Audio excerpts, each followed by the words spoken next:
এগিয়ে আসতেছেন। প্রান্তদাদা একটি নেট কুক করবেন, ভালো একটি নেট দিয়েছেন, knockdown from the net, another net will be thrown again, but she attack দিবেন। উপরের দিকে দেখতে পাচ্ছি ইলেকট্রিকের অবস্থা চার, and who says no more, একবারে যাচ্ছেন সেই জায়গা থেকে ইমন গেমিং স্নাইপার নিয়ে বসে and এই ফাইট থেকে জাস্ট এনজয় করা ছাড়া এখন আর কিছু করা উচিত হবে না। বাট আসো খেলবো, খেলা হবে, খেলা হবে। और अभी तो रुको, क्लाइमैक्स अभी बाकी है। আর এই চ্যানেলে এমনই প্রতিদিন অসাধারণ সব টুর্নামেন্টের ভিডিও আপলোড হয়।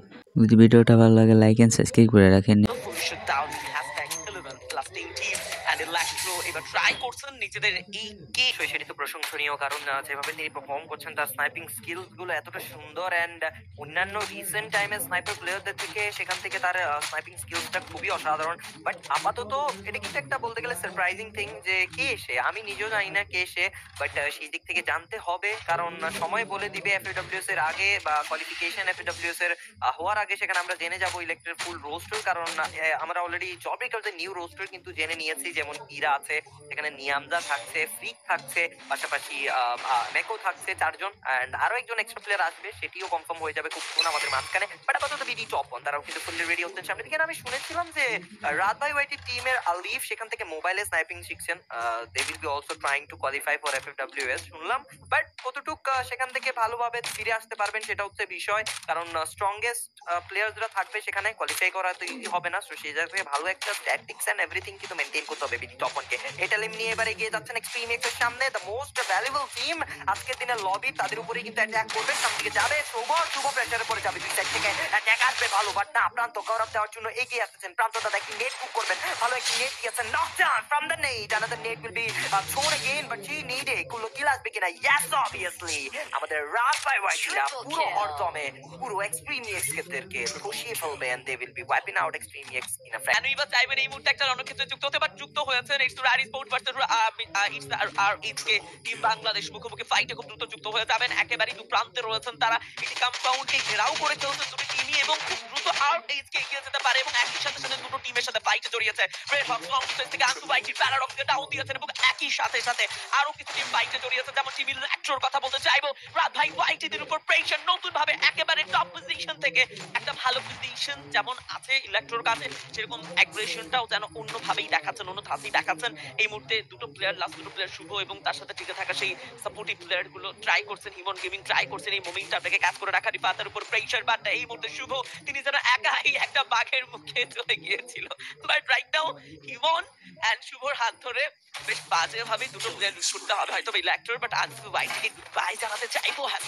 এইটে লাস্ট 70 ম্যাচ হয়ে রয়েছে ইলেকট্রো ভার্সেস রাত ভাই ওয়াইটি, এন্ড পেছন দিক থেকে আমরা একটি প্লেয়ারকে দেখছি মিস্টার সিপোলার টিমের, এন্ড know that এই fight just like a cinema, and এই ফাইট থেকে জাস্ট এনজয় করা ছাড়া এখন আর কিছু করা উচিত হবে না। বাট একা তিনটি প্লেয়ারকে একটা বোম্বিং দিয়ে উড়িয়ে দিয়েছে। Oh my god, what a perfection, accuracy, nice, ready for চোখের সামনেই জানো তাদের মৃত্যু দেখলো, একেবারে অস্বাভাবিক ছিল ব্যাপারটা। বাট নেজাদ ফাসিন ভাই আমি একটু গোল করেছেন নেজাদ, এন্ড নেজাদের এই থ্রোবলগুলো ধীরে ধীরে এতটা পারফেক্ট হচ্ছে যেখানে প্রশ্ন তোলার কোনো সুযোগ নেই।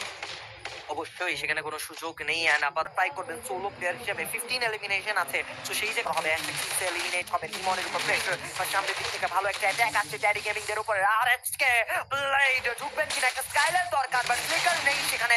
ও মাই গড নেসাদ, what are you doing? But no, নেসাদকেও ধরাশায়ী করবে সামনে থেকে টিমের তাজ, এন্ড এই জায়গা থেকে রেড হকস বুয়া থেকে কি ছিটকিয়ে পড়েছেন কিনা বুঝতে পারছি না, তো সেই জায়গা থেকে বলতে পারি যে এখনো সুযোগ আছে রেড হকসের জন্য, বাট নিলয় গেমিংরা হায়ার গ্রাউন্ড থেকে যেভাবে অ্যাটাক গুলো ধরে রাখছেন সেই অ্যাটাক গুলো ভালো একটা বেনিফিট তাদেরকে দিয়ে দিচ্ছে, বাট রেড হকসের দিকে যাবেন নাকি সেখানে নিলয় গেমিং এর উপর অ্যাটাক করবে। ও নেজাদ আকাশ থেকে নামার পথে ওয়াইপ আউট হয়ে গেলেন, কিলটা নিয়ে ফেলবে ফ্লিকারের তাজ, এখনো শুট করে যাচ্ছেন সেই জায়গা থেকে ইমন গেমিং স্নাইপার নিয়ে বসে থাকবে, red number dead. And it's a big knockdown for the Niloy Gaming. Recall করতে হবে ফাহাদকে, but Fahad will be recall or not? No, not possible. Fahad recall হবেন না, নেজাত recall হয়ে যাবেন। শট ইজিলি কানেক্ট হবে কিনা? নেজাত বেঁচে গিয়েছেন হালকার জন্য, সেখান থেকে রোমান ভিতরে ঢুকবেন। নিলয় গেমিং পেশেন্ট ডাউন করার কাতারে এই মুহূর্তে অ্যাটাকের উপর অ্যাটাক দিবেন। উপরের দিকে দেখতে পাচ্ছি ইলেকট্রিকের অবস্থা চার, and who says no more again and again, and Niloy Gaming gets shut down. কুটুসকে সাথে নিয়ে এবার শেষ মুহূর্তটাকে এনজয় করা বাকি। তারা জানেন সুযোগ আছে, 46% রেশিও আছে লং ডিস্টেন্স থেকে। প্রফিমের শট হিমট গেমিং বিদায় নিবে।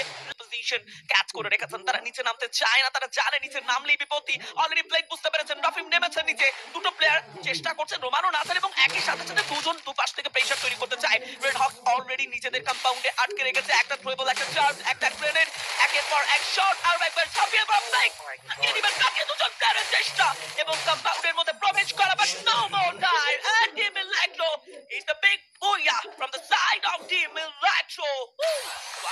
তো গাইস, এই চ্যানেলে প্রতিদিন টুর্নামেন্টের ভিডিও আপলোড হয়। ভিডিওটা ভালো লাগলে লাইক অ্যান্ড সাবস্ক্রাইব করে দিতে পারো। আর নেক্সটে দেখা হইতেছে। আল্লাহ হাফেজ।